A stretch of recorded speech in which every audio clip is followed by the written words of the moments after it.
All right, that's a good way to start. Hi, everybody. Thank you so much for being here on Tuesday evening. I know it's unusual, and I'm glad you all showed up and are here to welcome Jameel.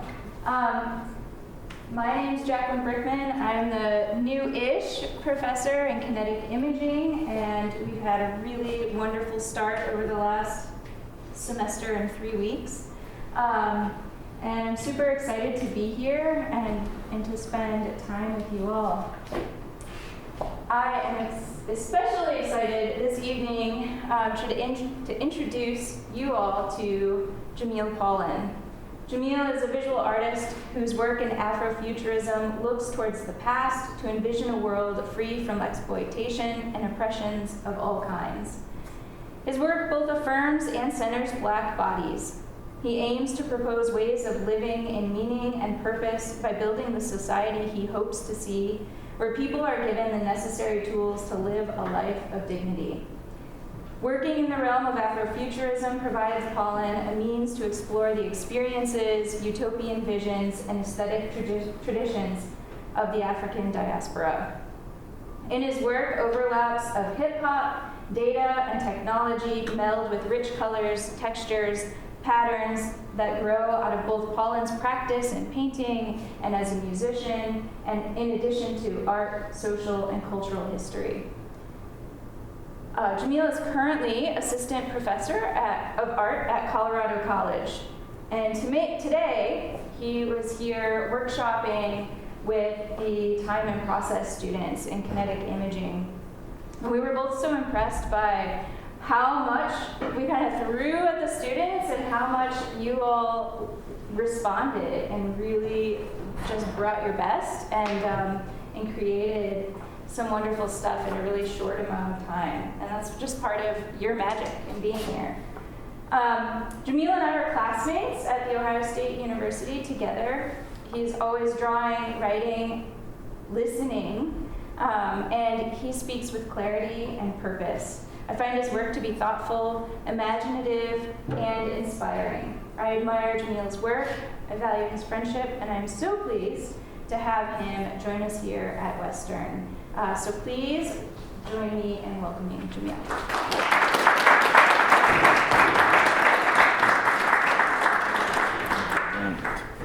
Thank you all for this warm welcome, and especially for the students who participated in my workshops earlier today.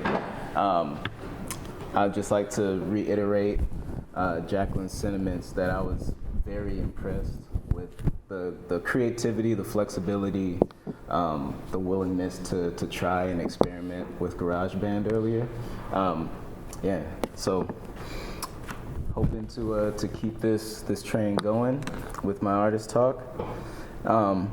All right, so I'm going to touch briefly on each of these topics, hip-hop, Afrofuturism, virtual reality, speak a little bit about what they mean to me, both individually, but also creatively, and then start to draw some through lines and some connections between these three terms and how they relate to each other, and how I synthesize these three different ways of thinking and working into a cohesive studio practice. I usually like to start this talk with a bit of biographical information on me, and to give a sense of where I enter the work from. And in order to do that, as is in keeping with the idea of Sankofa, it's always good to go back. So this is an image of my grandfather, Ernest Doc Paulin, who was born a sharecropper to Haitian immigrant parents in Wallace, Louisiana, and became a patriarch of my father's family lineage, as well as a noted band leader in New Orleans. He was born in 1907 and was really a part of the first generation of African Americans who created what we now know as traditional New Orleans jazz. So he was living around the same time as Louis Armstrong and King Oliver, people who jazz theorists are well familiar with as the innovators and pioneers of traditional jazz.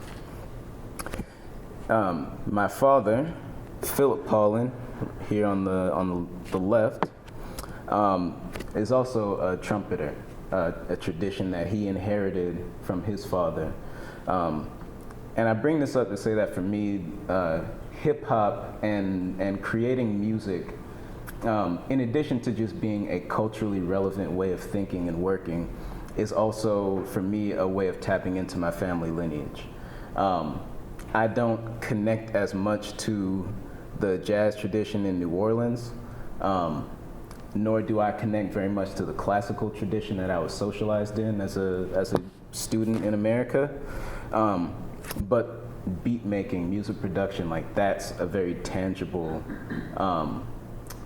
connection for me to those ancestral sounds, the wisdom of elders and ancestors, as well as to this musical tradition that I really inherit from both sides of my family.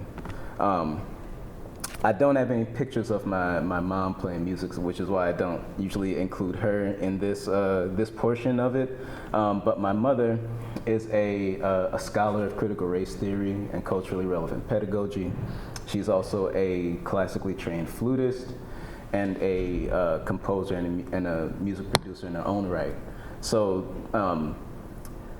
the connection between visual art and music is, the music piece is really a deeply rooted tradition from both sides of my family, and then the visual art is kind of my own unique addition to my family's creativity. And I bring up jazz music as a way of grounding a discourse on hip hop, because which will come back full circle when I get into my master's thesis project and what that meant for me and the kind of work I was trying to do for that, or do with that project. Because for me, jazz music is a moment of interruption in Western aesthetics, Western musical history and tonality, where indigenous African culture breaks open this space that then gives us this rich tapestry of blues and rock and soul, funk, gospel. This genealogy that leads us to hip hop really begins with enslaved Africans in the rural South, not just New Orleans, but that Mississippi Delta region, using their indigenous African cultures as a space to create a space of resistance and confrontation, as well as a space of self-determination. So for those of you who may be unfamiliar with the history of enslaved Africans in the West, it was common practice on plantations to ban the use of African drums, to ban the use of African languages. And what you lose in that, in addition to losing your cultural memory, is you lose, the attempt was made to sever our ability to communicate freely and fluently.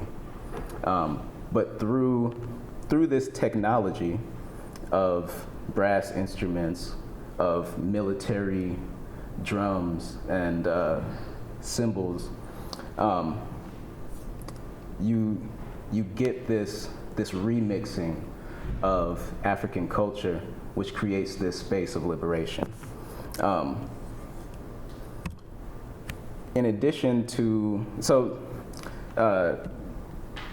tying this into where I fit in with hip hop music, or how I relate to hip hop music.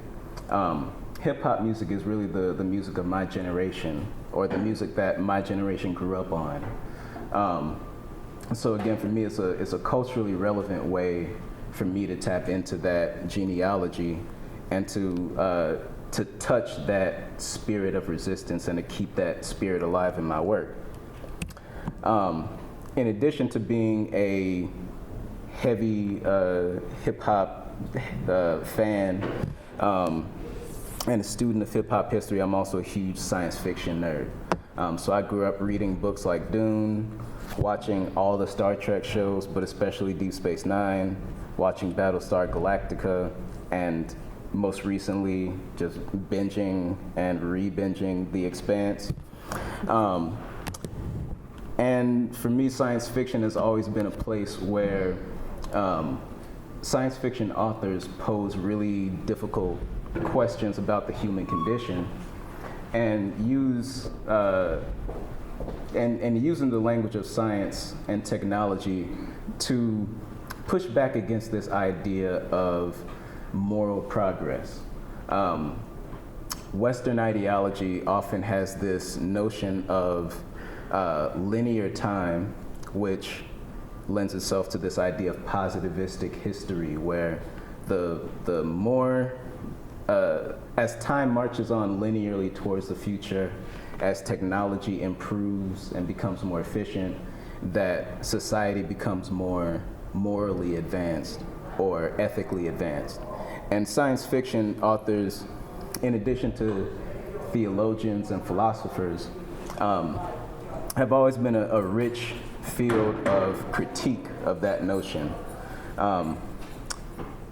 In my opinion, the best sci-fi shows that, you know, with all of the technological process or technological progress does rarely ever is co-evolved with moral progress. And they really beautifully and challengingly help us to see how those contradictions can endure well into the future by focusing on these on the grounded experience of everyday people.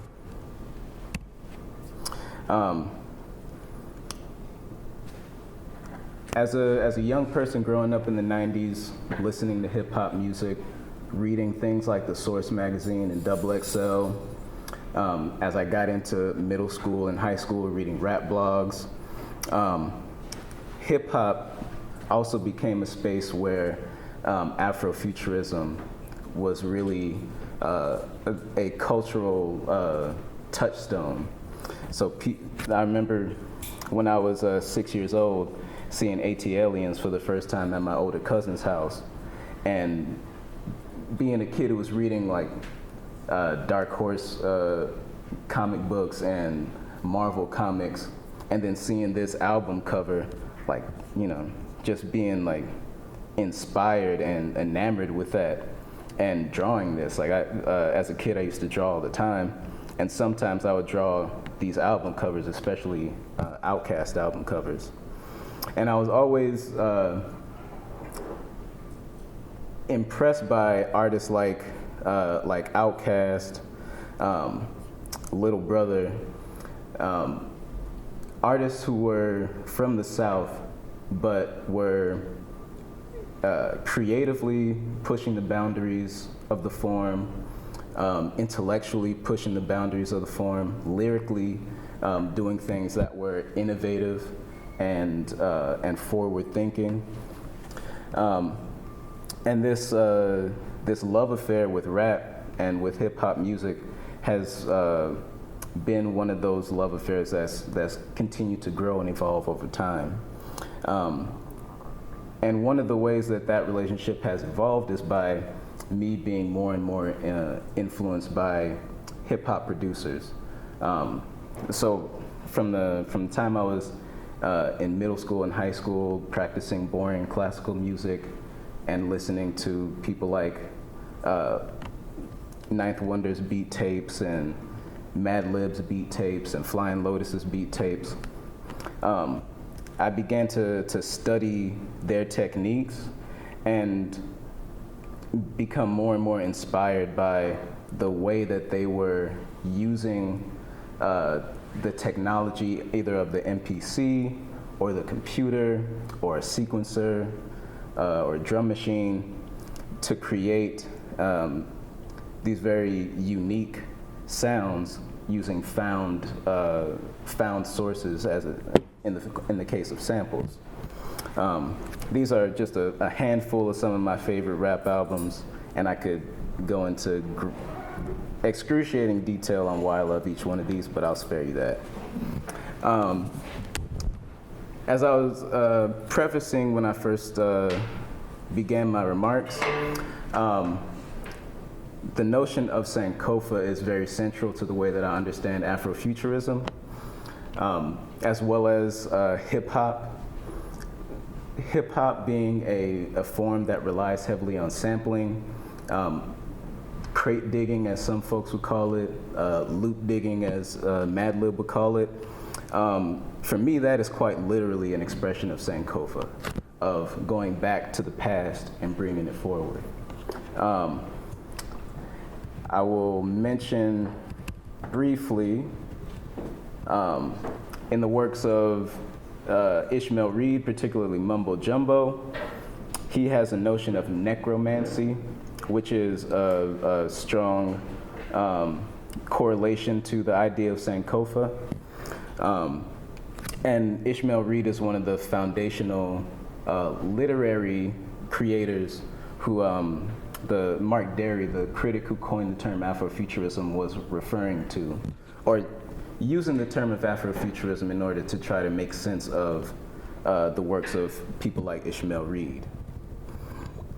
Sorry for the jumping back and forth. And this term Sankofa is a encapsulation of a proverb, which is written here. It is not taboo to go back to your past and bring forth what is useful, as well as a form of design. This is one iconographic depiction of Sankofa, where you have a bird that is flying in a forward direction but looking backwards and holding an egg in its mouth, the egg symbolizing the future. This is another iconic depiction of Sankofa. And here, this is a depiction. This is a picture of my grandfather's house in New Orleans. As a testament to his impact, his influence on New Orleans jazz, this is a placard that was commissioned by the Jazz Heritage Foundation in New Orleans and placed on the walls of the house. But this is the Sankofa symbol embedded in the hand railing outside the house. And when I was studying art at Xavier University in Louisiana, and speaking to a lot of elder sculptors and artists, I was taught by them that many enslaved Africans were brought to cities like New Orleans and Charleston from areas in West Africa, such as Benin, Yoruba, and present-day Ghana, because of their skill in metallurgy and using their expertise with metals like bronze, copper, iron, and steel. So when you look at a lot of the traditional colonial architecture in a lot of these coastal southern cities, you'll see Adinkra symbols, which comes out of the Akan kingdom in West Africa, embedded in the metalwork. And I bring that up because the cultural image of slavery is so often tied to cotton that we don't think about the other contributions or the other motivations for enslaving Africans. So harvesting rice, harvesting sugar, tobacco, but also working with metals, being carpenters, actually being able to design agricultural systems so that they work and produce abundance. So it wasn't just our physical prowess that we were brought to the West for, but it was also our intellectual prowess and our intellectual labor. And a lot of that is integral to the iconography and the culture that we experience here in the West. And for me, it's an important point because too often the image of enslavement is one of subordination, powerlessness, of suffering, of trauma. But we leave out of that the surreptitious ways that enslaved Africans found ways to resist, to find ways to remember and reconstruct indigenous African cultures, to find every possible means to either escape enslavement, to survive enslavement, to undermine enslavement, and that legacy is what has sustained African people from the moment that we were taken to the West. As well as just giving a different perspective on who these enslaved Africans were and what kind of work they did. To have a short detour in this conversation on hip hop, I want to talk a bit about my work as a painter and how painting, and it's a slight detour, but it's more of a tangent. So, in addition to my upbringing in a musical family, in a context in New Orleans where jazz was really important, I was also brought up in a Roman Catholic household. And Roman Catholicism has been a window into the West that has allowed me some really great insights and areas for critique of the West as well. Particularly when it comes to liberation theology, which was a heavy influence in my work for several years. So during this period, this was painted around my first year in grad school, so 2017, I was heavily influenced by painters like Kehinde Wiley and Kerry James Marshall, and was trying to figure out a way of introducing an element of theology into my work and into that influence. So I was sort of sampling from historical archives. This image was inspired by a photograph of a formerly enslaved African that I found through the Library of Congress, and superimposing that image or mashing it up with traditional Byzantine icons. The background information being lifted from an icon of Saint Isaiah. And for a while, I was trying to figure out this intersection of hip hop painting and liberation theology. As I got deeper into that work and started sort of questioning that history, I started thinking more and more about the practice of establishing base communities in liberation theology and using that sort of social practice as a way of grounding these works and making them more historical in the sense of grounded in a primary experience as opposed to the previous work, which I felt was really sort of a high-level abstraction. But I was using color schemes that were, at this time at least, were inspired by Egyptian Coptic artwork, especially the art of the catacombs. This was a gentleman that I met when I was working at the Boys and Girls Club, who was a teenage drug dealer, a kind of troublemaking student. But I saw him very much as like a Saint John the Baptist kind of figure. in the talks that I had with him. He was very spiritual, very wise, but was going to do what he needed to do. So in trying to paint an icon of him in the style of Saint Anthony of Egypt was the motivation behind this painting. In addition to that, the influence of Roman Catholicism, as a painter, I was very heavily influenced by the Dutch and Italian Baroque periods. The Baroque period, and the painters in the Netherlands, Italy, and Spain, particularly Rembrandt, Caravaggio, and Joseph Ribera. In this scene, I was attempting to depict a scene of everyday life, and painting it on a scale that was similar to a religious history painting. So this was about 6 feet by 6 feet.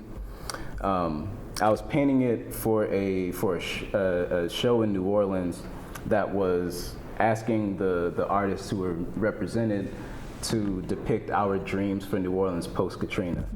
And as somebody who grew up in New Orleans pre-Katrina, my biggest hope was to bring back that sense of familial unity that was very much disrupted by that storm.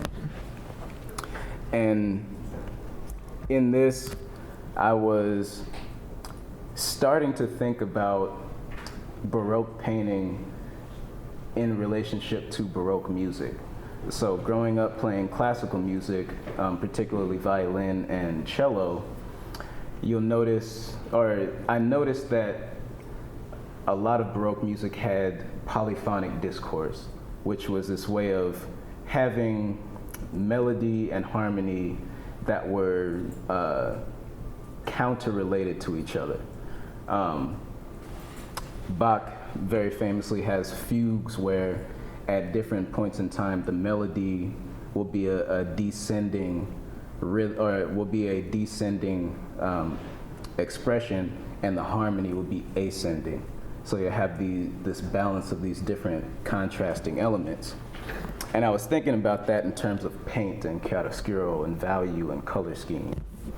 So at this point in time, I'm trying to figure out my way through all of these different influences and having various levels of success solving that through painting.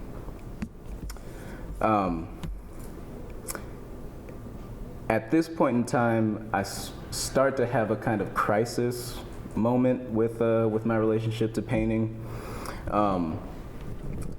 Coming from this Catholic background with this heavy influence of liberation theology, I got to a point where I was starting to think of the experience of police brutality through the lens of martyrdom, and the power that images of martyrs has in reversing the relationship of people who are in power. So if any of you are familiar with the Peter Paul Rubens painting of Peter's crucifixion, that would be a image of a martyr, where the central focus of the composition is someone who is suffering, but the person who is suffering isn't understood to be powerless, but is actually understood to be the one in power, or the one who's being exalted. And I was trying to imbue that same energy into the depictions of black men and black women who were, in my opinion, being crucified by the state.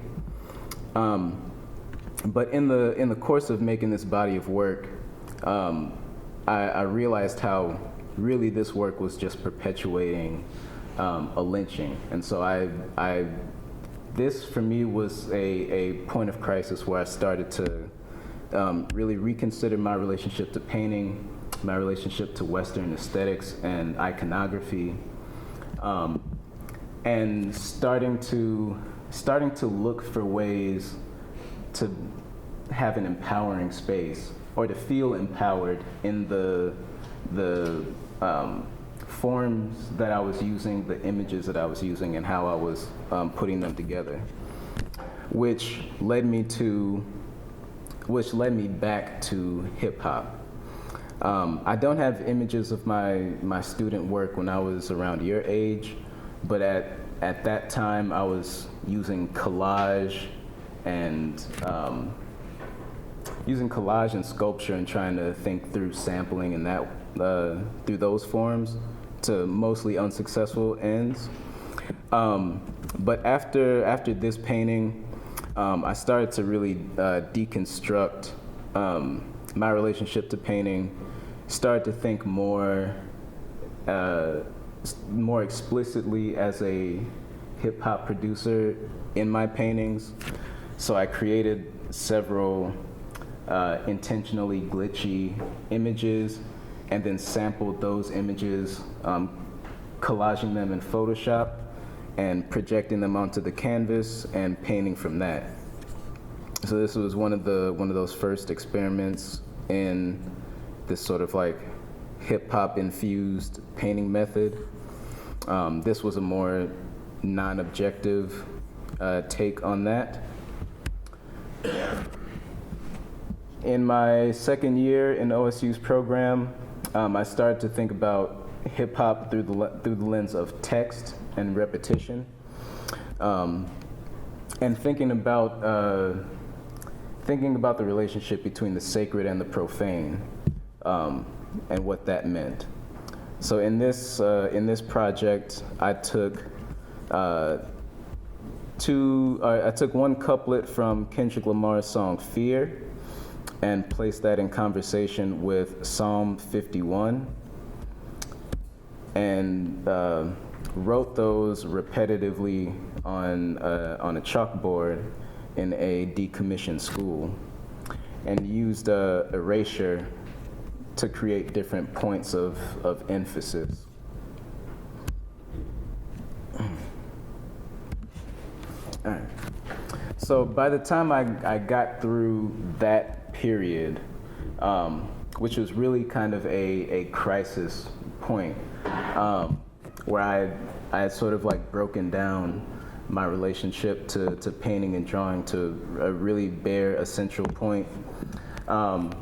I took a class in Afro-pessimism, which just pushed me further into the direction of Afrofuturism, because in learning about that discourse and all the ways in which anti-blackness is integral and deeply rooted in the heart of whiteness, I started to see how there's really only one story being told. The story that wasn't being told in that discourse was the story of resistance and self-determination, the story of marronage, or enslaved Africans leaving the plantation and creating self-determining communities. The stories that weren't being told are stories of slave rebellions, the litany of slave rebellions that happened in this country that really forced the abolition movement, or forced the hand of abolitionists. And I started to see how from the very beginning of the story of the West, there has always been these stories of Africans creating spaces for themselves, by themselves, for psychological survival as well as physical survival. And Afrofuturism for me is a space where one's imagination can be liberated from the kind of stories, narratives, images that the West often imposes on us as creators. The term itself is coined by the culture critic Mark Derry as a way of making sense of the literary works of people like Octavia Butler in Parable of the Sower and Parable of the Talents, as well as Ishmael Reed and Samuel Delany. As a visual artist, I define Afrofuturism as a cultural expression of this ethic for self-determination and liberation. One that uses the language of science and technology to explore both the past, the present, and the future. And one that I think has roots in these everyday and these historical examples of resistance.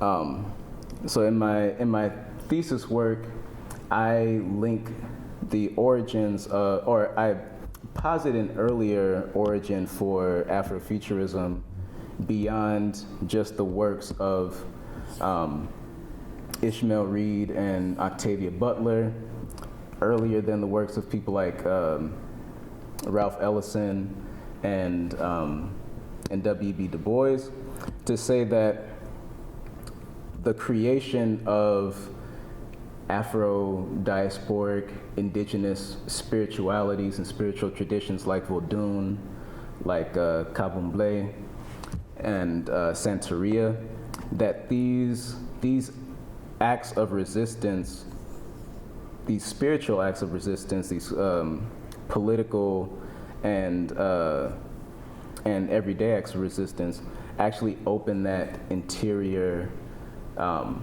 mental space out of which Afrofuturism arrives or is born, in order to create a science fiction genre with, an African-centered perspective on these topics of science and technology, speculative fiction, fantasy, and horror. You first have to have an African-centered space in the heart of a nation state where every expression is, or every form of cultural production is used to tell you that you have no history, you have no culture. So for me, Afrofuturism does not exist without our ancestors and our elders creating that space for us to see ourselves and not as the figments of the white imagination. Virtual reality comes into play as almost like the adapter that allows me to plug all of these influences, all of these concerns into one source. The source being, an African-centered perspective on art and culture, the manifestations or the contributions to that source being all the things that I've been influenced by in my life. So visual art, music, hip hop, theology, spirituality. Virtual reality as a technology allows me the freedom to combine those things in really unexpected and interesting ways. Formally, I'm always aware of these 4 key components of virtual reality. This comes from Stephen Laval's book titled Virtual Reality. Stephen Laval was one of the main contributors to the Oculus company before they were bought by Facebook. So you have targeted behavior. The organism who is experiencing this apparatus or this VR experience is having an experience that's designed by a creator. The organism, which usually is a human person, but there have been VR systems designed for non-human life forms. There's an artificial sensory stimulation, usually being a VR headset, but sometimes will be a cave display where information is projected onto four walls and the viewer is immersed but not wearing technology. And this idea of awareness or presence. A fully functioning virtual reality should encourage the viewer or the organism to feel fully immersed and present in the experience. As somebody who comes out of a Catholic tradition, as someone who studied theology for years and was studying to be a monk for years, I see virtual reality as a way of creating deeply spiritual experiences.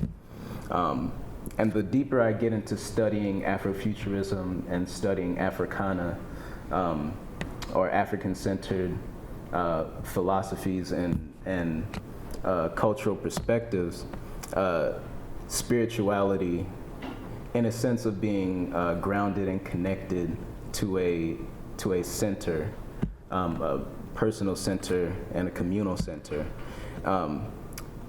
is increasingly pronounced in the work that I make,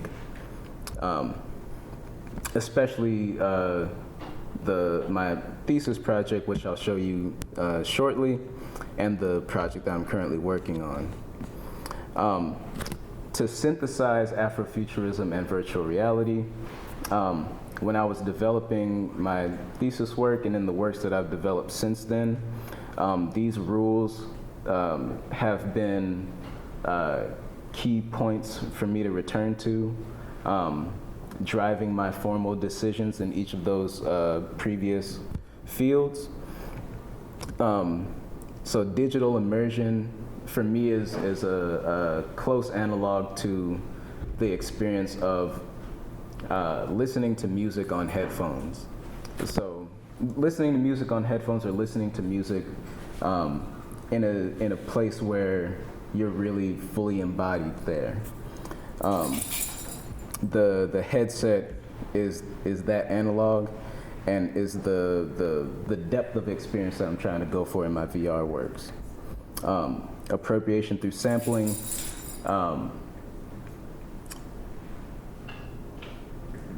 I use that both musically and visually. So when I'm creating my VR scenes, I'll often modify my 3D assets in a similar way to how I treat samples. So in addition to placing them in a way that's sort of aesthetically pleasing or aesthetically meaningful, I'll think about things like reverb, echo. I'll think about low-end theory. So to take a brief pause from that, the low-end theory, that's taken from Tribe Called Quest's sophomore album. But in this scene, which is titled Congo Square, I wanted to create a sense of the ground being much deeper than where you're standing, as a way of thinking through that sense of a low-end theory. Tribe Called Quest used it to talk about the prominence of bass frequencies in their music. And for me, I was trying to translate that visually by creating a ground that recedes much further in the viewer's field of vision. Let me go back to the slideshow. Asynchronous or episodic time is, again, that idea of Sankofa, a sense of time being flexible, being fluid, of one needing to go backwards in order to go forwards. So creating this kind of cyclical as well as discontinuous experience of time. And finally, focusing on Afro-diasporic symbolism or cultural products.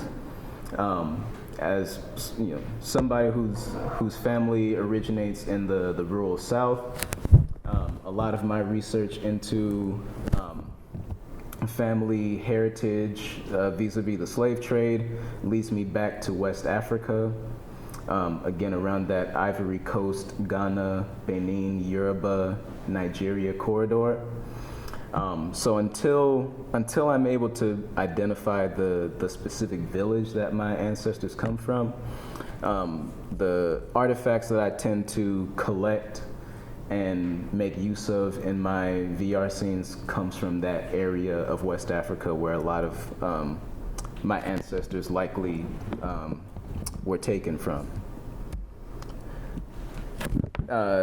Congo Square, to sort of bring it back full circle, was the title of my master's thesis. And for me, that title carries a lot of meaning in the sense of it almost functions as a creation myth. The idea that somebody could pinpoint the moment and the place where jazz was created is kind of ridiculous to me. I think it's probably, a dynamic interplay of multiple different neighborhoods and locales and people, moving from city to city, creating this sound over a period of time. But growing up in a city that's known for its jazz, I grew up with this myth of Congo Square as the birthplace of jazz. So for me, using that title for the title of my master's project was linking this digitally immersive experience to this creation myth. The idea being that the viewer would enter this sacred space, they would remove their shoes and enter this sacred space. They would interact with this technology and be translated to this ancestral realm. This realm that has within it the spirits of ancestors as well as African architecture and African technologies. In the original orientation, the headset was set up on the wall in a way that for me was kind of similar to entering a cathedral and touching the holy water on your way in. And I had on the wall this manila.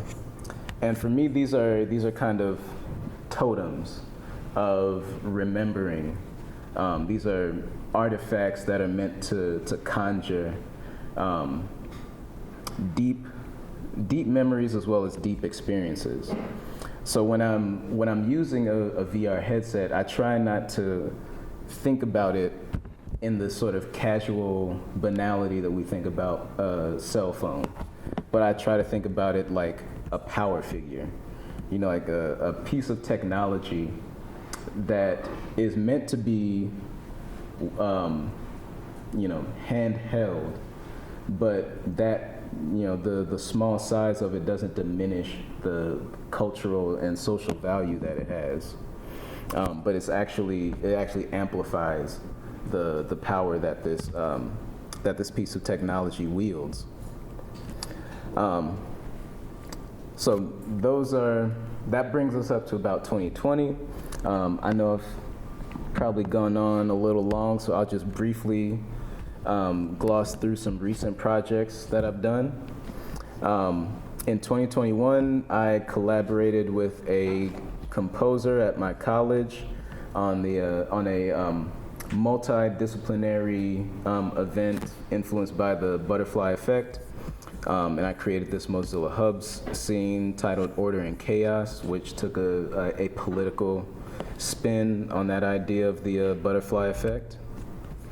Later in 2021, I exhibited this digital print at the New Orleans African American Museum in their show Welcome to the Afrofuture, The Matrix of Creativity. Earlier this year, I released an album of beats that I produced between 2020 and 2021, for which I am currently creating a VR experience around that music. And I exhibited Congo Square in a new orientation, so I'm calling it 2.0, at Duke University's Rubenstein Gallery in collaboration with a Muslim futurist group named Mipsters. Oh, I don't have to play that. I can show you later. So currently, this is the Unity scene for the Solitude album that I am currently working on. This is a snapshot of what that program looks like right now. Another snapshot of that.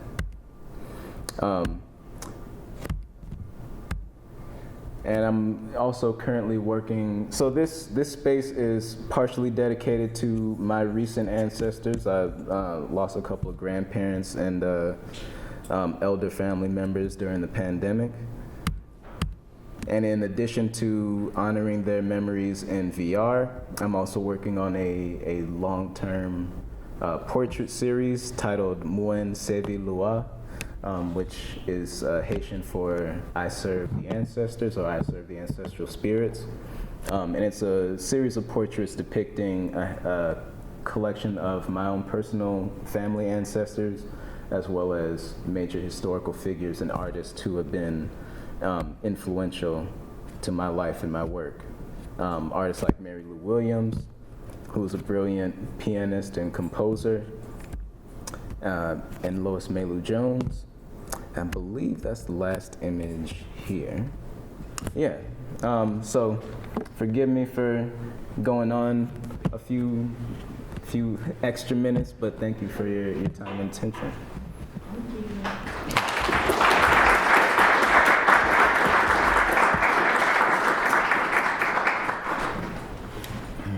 so much, Jameel. I think we do have a couple minutes for questions. Do we have?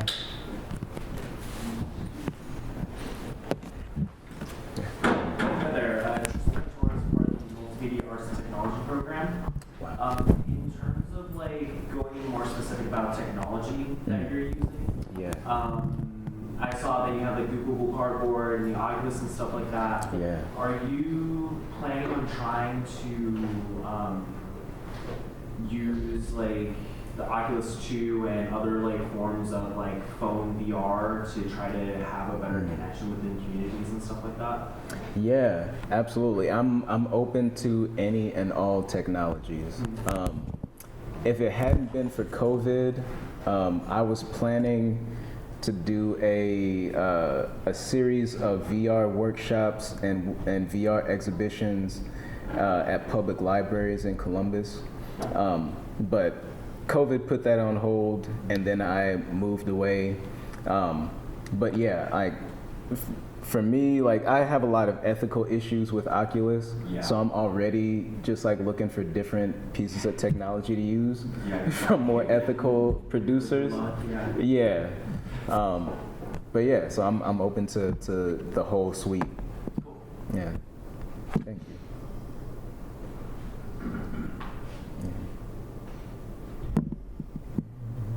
Other questions? I was just, I'm Patrick Wilson, assistant professor here. I just wanted to ask, I was curious about that image you put up of the Unity environment. Yeah. And I wanted to know just if you wouldn't mind telling us what that interaction is, or what the story is inside there. Yeah, here I can show you the whole scene. Yeah. So, thank you. Yeah. So in 2020, as a way of like dealing with COVID grief and just other forms of grief, and coming off of this master's thesis where I started to make some really simple beats in GarageBand, I just sort of went 200% into that workflow and made probably about 200 beats in about 3 months, and then culled that down to 19 to create this project that I'm calling Solitude.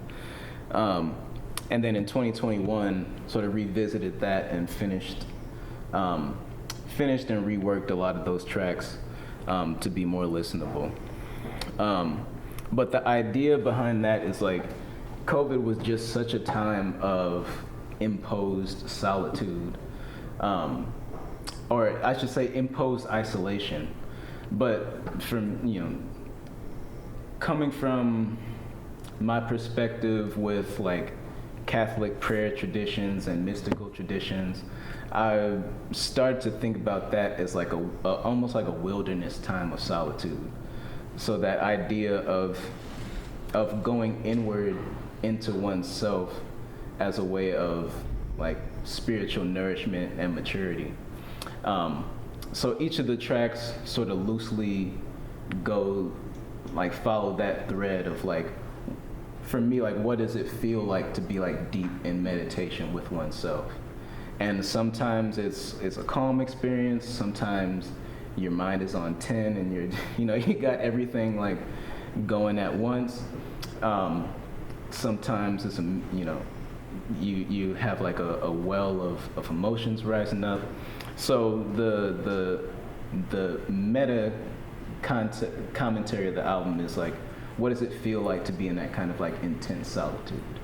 And then this VR scene is a kind of like a visual, almost like a sandbox. Like the ground of it is a CD, with for me, like going back to this older technology, this obsolete technology that for me is very nostalgic, and emerging from that is like these almost like I'm playing with my toys over this obsolete nostalgic technology.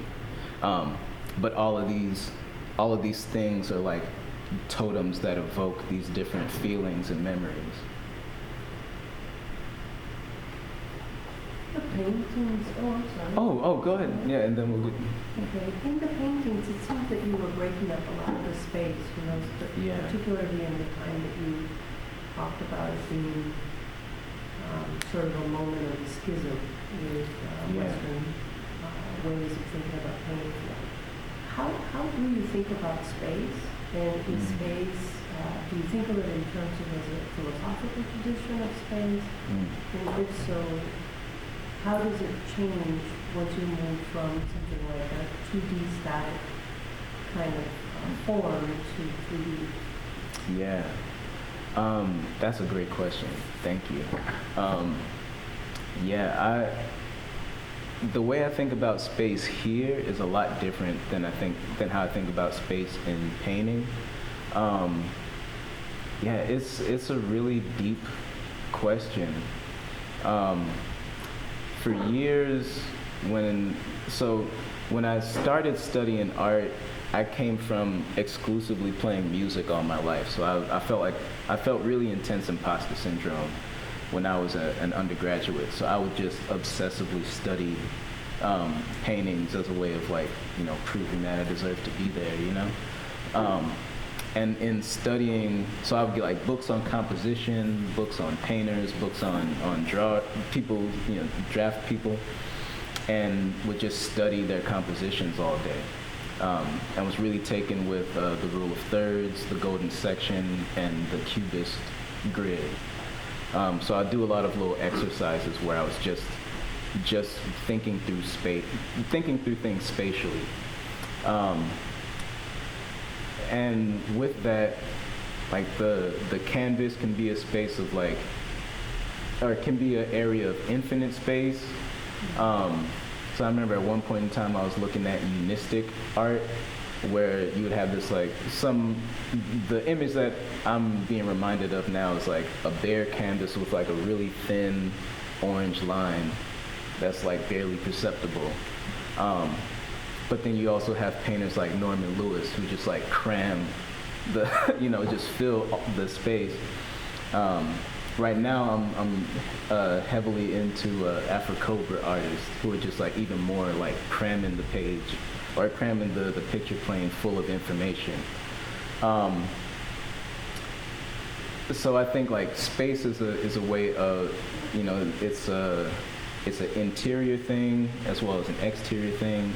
it's physical, but it's also philosophical.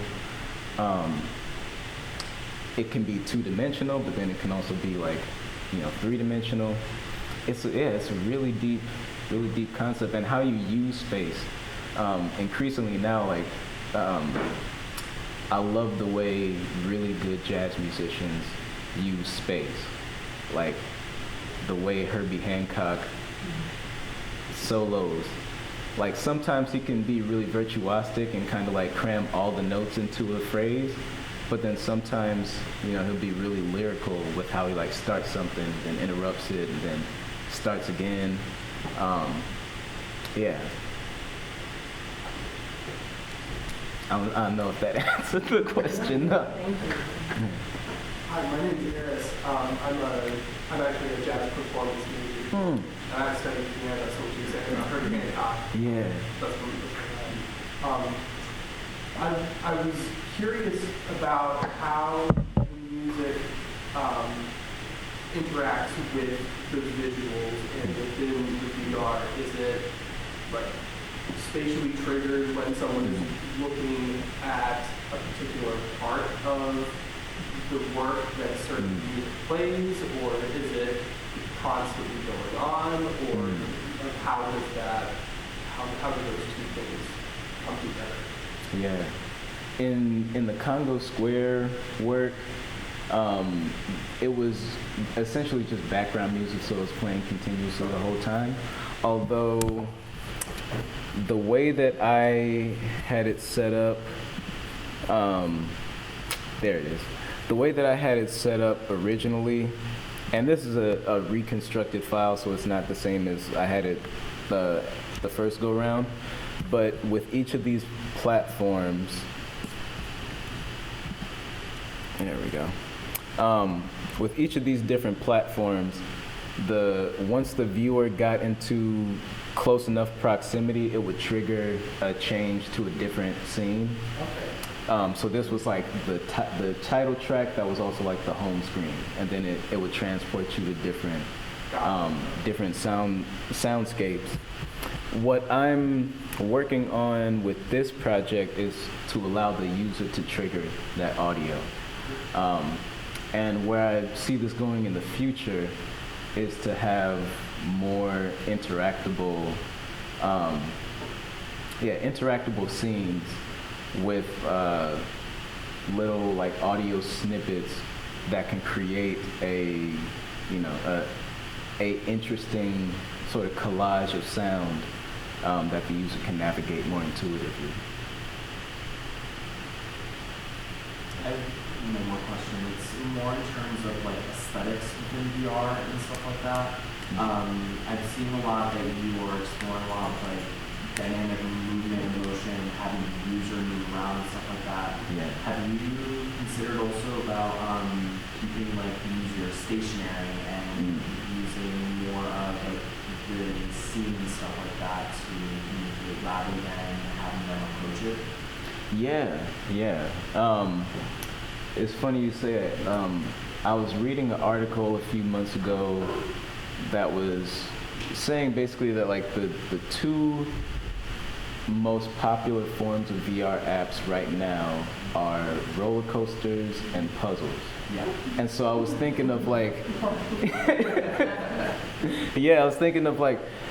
figuring out how I could make like a VR roller coaster where the user is, where it's timed out to either a track or an album's worth, like an album's length. Yeah. But that's gonna take some time and experimentation. But, yeah. I just like don't understand what's going on with art. Yeah. I don't understand what I'm looking at. So I see like all these artists, and I see Cheryl's name, and I see like there's like Utah or something like that. I don't understand like how was it used? Like, is this just everything? And then is this really? Is that the question? Did I say that? Like, I just don't understand like so are those materials in this whole virtual piece, or are they just like items that you can pull from? Yeah, they're mostly just items that I can pull from. Yeah. Basically, well, yeah. How do I don't know how to respond to that because it was like a non-question question. Yeah. Yeah, for me, in one sense, I think about this in terms of conversations that folks have had around like non-objecthood in art. So I think it's interesting to have a piece of art that can be like downloadable, or that, you know, where the provenance is difficult to keep track of. So I think like VR. So one way that I think about VR in terms of art is in terms of technology. So like linear perspective could be seen as a technology. Paint tubes are a form of technology that allowed a different form of painting than was available prior to that.